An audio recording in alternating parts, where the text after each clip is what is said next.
In financial accounting, a liability is defined as the future sacrifices of economic benefits. Economic benefits کے sacrifice جو کہ future میں کرنے ہیں، یہ economic benefit سے مراد یہ ہے جو کہ ہم کوانٹیفائی کر سکیں مونیٹری ٹرمز میں، وہ بینیفٹ جن کو ہم مونیٹری ٹرمز میں لکھ سکیں یا بتا سکیں یا ظاہر کر سکیں. That the entity is obliged، یہ انٹیٹی جو ہے oblige ہوتی ہے، پابند ہوتی ہے to make to other entity.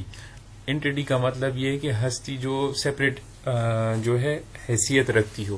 اچھا، ایک انٹیٹی دوسری انٹیٹی کو یہ جو اکنامک بینیفٹ ہے یہ سیکریفائز کرنے کی پابند ہوتی ہے as a result of past transaction. کوئی پاسٹ میں انہوں نے کوئی ٹرانزیکشن کیا ہو یا پاسٹ میں کوئی ایونٹس ہوئے ہوں، ان کی وجہ سے ایک انٹیٹی دوسری انٹیٹی کو اپنے اکنامک بینیفٹس دینے کے پابند ہو جاتی ہے. تو یہ کیا کہتے ہیں، اس کو کیا کہتے ہیں، لائبلٹی کہتے ہیں.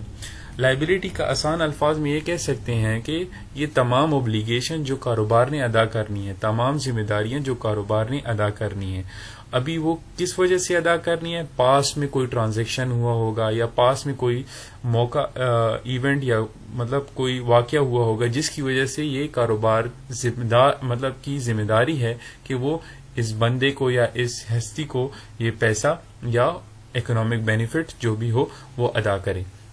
اچھا، کاروبار جو ہے وہ لائبلٹی کو سیٹل کرنے کے لیے، ادا کرنے کے لیے یا تو اپنا ایسٹ کو ٹرانسفر کرے گا یا اس کا استعمال اس کو دے دے گا. مطلب فار ایگزامپل ایک کرایہ دار ہے، وہ آپ سے گھر جو ہے آپ کا لیتا ہے، اس کو یوز کرتا ہے.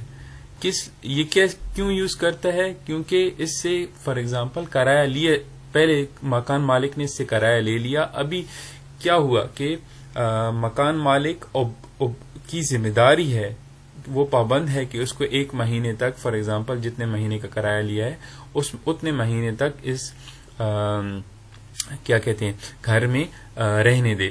اگر نہیں رہنے دے گا تو وہ کیا کرے گا، اس سے جتنا ایڈوانس میں پیسہ لیا ہوا ہے وہ واپس کرے گا. تو یا تو ایسٹ واپس کر دے گا یا کیا کرے گا، یوز آف ایسٹ، اس کو کہے گا کہ آپ میرے گھر میں رہ لو 1 مہینہ 2 مہینہ جتنے مہینے بنتا ہے.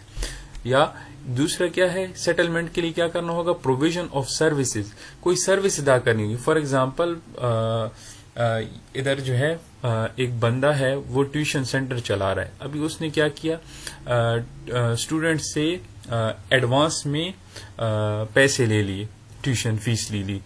تو وہ یہ پابند ہے کہ ان کو یہ ٹیوشن کی مطلب ان کو ابھی پڑھائے، ان کو سروس پرووائڈ کرے، تو پرووائڈ کرے سروسز. تو یہ کیا ہو گیا، یہ اس کی ذمہ داری ہو گئی کیونکہ اس نے پیسہ لیا ہوا ایڈوانس میں. اچھا، یا اکنامک بینیفٹس ان فیوچر میں کوئی اکنامک بینیفٹ آپ کو نے ادا کرنا ہوگا. فار ایگزامپل کیا ہوا کہ امپلائیز نے آپ کو 1 مہینے تک پوری کی پوری سروسز ادا کر دیں. ابھی آپ کی ذمہ داری ہے کہ آپ اپنے جو کیش ہے یا جو پیمنٹ ہے سیلریز کی وہ ان کو ادا کرو. ٹھیک ہو گیا. تو یہ کیا ہو گئی، لائبلٹیز کی ڈیفینیشن ڈیٹیل میں ہو گئی. اچھا، لائبلٹیز کی ٹائپس کیا ہیں؟ لائبلٹیز کی 3 ٹائپس ہیں، کرنٹ لائبلٹیز، نان کرنٹ اور fix liabilities and contingent liabilities. Current liability سے مراد یہ ہے کہ یہ 1 سال کے اندر آپ نے ادا کرنی ہوتی ہے. کرنٹ لائبلٹیز، ان کی میچورٹی ڈیٹ جو ہوتی ہے وہ ود ان ایئر ہوتی ہے. مطلب فار ایگزامپل 3 مہینے کے بعد آپ نے ادا کرنی ہوگی یا 4 مہینے یا 1 سال کے اندر یہ کرنٹ لائبلٹیز آپ نے ادا کرنی ہوتی ہیں. جبکہ نان کرنٹ لائبلٹیز یا فکس لائبلٹیز یا لانگ ٹرم لائبلٹیز وہ لائبلٹیز ہوتی ہیں جو آپ نے 1 سال سے زیادہ عرصے کے اندر ادا کرنی ہوتی ہیں. اور کنٹینجنٹ لائبلٹیز، یہ لائبلٹی ہو بھی سکتی ہیں اور نہیں بھی ہو سکتی. کنٹینجنٹ کا مطلب ہوتا ہے مے اور مے ناٹ بھی، یہ ہو بھی سکتا ہے اور نہیں. فار ایگزامپل ہمارا کیس چل رہا ہے، لا سوٹ ہے، یا ہم نے کسی کو گارنٹی دی ہوئی ہے کہ اگر یہ بندہ جو ہے آپ کو پیسے نہ دے تو میں اس کے بدلے میں دوں. تو یہ کیا ہے، یہ آپ کی لائبلٹی ہے جو آپ نے شو کرنی ہے، لیکن ایز اے کنٹینجنٹ لائبلٹی شو کرنی ہے کہ میری ذمہ داری ہو بھی سکتی ہے اور نہیں بھی ہو سکتی. اگر ہم کیس ہار گئے تو ہمارے اوپر یہ ذمہ داری آ بھی سکتی ہے اور نہیں بھی آ سکتی. اچھا، تو پہلی والی جو کرنٹ لائبلٹی ہے وہ ان میں ہمارے پاس یہ کچھ قسمیں ہیں، جیسے کہ کیش ڈیویڈنڈ پیبل. جب ڈیویڈنڈ ڈکلیئر ہو جاتے ہیں تو آپ کی جو ہے یہ لائبلٹی بن جاتی ہے کہ آپ لوگوں کو کیش ڈیویڈنڈ ادا کرو. تو یہ کیا ہے، وہ 1 سال کے اندر اندر آپ نے ادا کرنا. ایکروڈ ایکسپینسز، وہ ایکسپینسز جو آپ نے کر لیے لیکن ان کی ادائیگی نہیں کی، جیسے کہ سیلریز پیبل وغیرہ ہو گئے، یہ آپ کے کیا ہیں، ایکروڈ ایکسپینسز ہیں.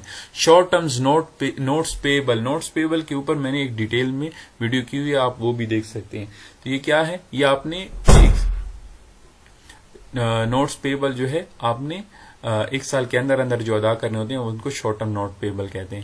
اسی طرح اکاؤنٹس پیبل، کریڈٹ پہ پرچیزز کیے وغیرہ، اس کی رقم جو ہے آپ نے 1 سال کے اندر اندر ادا کرنی. ٹیکسز پیبل، ٹیکسز آپ کے اوپر لگے، آپ نے وہ ادا کرنے ہیں 1 سال کے اندر. ان ارنڈ ریونیوز، وہ ریونیو جو آپ نے ایڈوانس میں لی وہ ابھی آپ کی جو ہے ریونیو نہیں بنی، وہ ان ارنڈ ہے، مطلب آپ نے کمائی نہیں لیکن آپ نے پیسہ وصول کر لیا. تو یہ کیا ہو گئی، یہ آپ کی لائبلٹی ہو گئی. اس کے بدلے میں آپ جب سروس ادا کر دو گے تب آپ کی یہ ارنڈ ریونیو ہو جائے گی، ادروائز آپ کی یہ لائبلٹی رہے گی.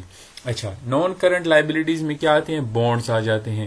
کہ بانڈز کیا ہوتے ہیں، جیسے کہ کیمسٹری میں ہم پڑھتے ہیں نا، بانڈ، 2 مالیکیول نے آپس میں جو ہے نا بانڈ کیا. اسی طرح بانڈز میں کیا کرتے ہیں، کمپنی جو بانڈ ایشو کر رہی ہے اور جو خریدنے والا ہے بانڈ کو، وہ کیا ان کے درمیان میں ایک معاہدہ ہو جاتا ہے، ایگریمنٹ ہو جاتا ہے کہ میں آپ کو پیسے دے رہا ہوں، آپ اس کے بدلے میں مجھے ماہانہ یا سیمی اینولی یا اینولی انٹرسٹ بھی ادا کرو گے اور یہ پیسے بھی ادا کرو گے، اور ٹرمز اینڈ کنڈیشن وغیرہ بھی اس میں لکھی ہوتی ہیں. تو ایگریمنٹ ایک ہو جاتا ہے. اس طرح لانگ ٹرم لونز، 1 سال سے زیادہ عرصے کے لیے قرضہ لینا، بینک سے لینا وغیرہ. ڈیبینچر اس بانڈ کو کہتے ہیں جو کہ انسیکیورڈ ہے، جس کے بدلے میں سیکیورٹی نہیں گروی رکھوائی جاتی. تو یہ کیا ہو گیا، انسیکیورڈ بانڈز کو ہم ڈیبینچر کہتے ہیں. اور پینشن لائبلٹیز، پینشن کی لائبلٹیز ہیں، مطلب آپ نے پینشن وغیرہ لوگوں کی دینی ہے وغیرہ، اس میں یہ آ جاتی ہیں نان کرنٹ لائبلٹیز میں. اچھا، اور کنٹینجنٹ لائبلٹیز میں کیا آتی ہیں، لا سوٹ، ایک کیس چل رہا ہے، اس کا بھی فیصلہ نہیں آیا تو ہو سکتا ہے ہمارے حق میں نہ آئے تو ہمیں پیسہ ادا کرنا پڑے. اسی طرح گورنمنٹ کی پالیسی اگر کوئی چینج ہو گئی تو ہمارے اوپر ہو سکتا ہے کوئی ذمہ داری آ جائے اور ہو سکتا ہے نہ آئے. اسی طرح بینک کی گارنٹی ہم نے لی ہوئی ہے وغیرہ. تو یہ کیا ہو گئی، یہ کنٹینجنٹ لائبلٹیز ہیں جو کہ آپ کے اوپر آ بھی سکتی ہیں اور نہیں بھی آ سکتی، مطلب آپ کی ذمہ داری بن بھی جا سکتی ہے اور نہیں بھی بن سکتی. ٹھیک ہو گیا. اچھا.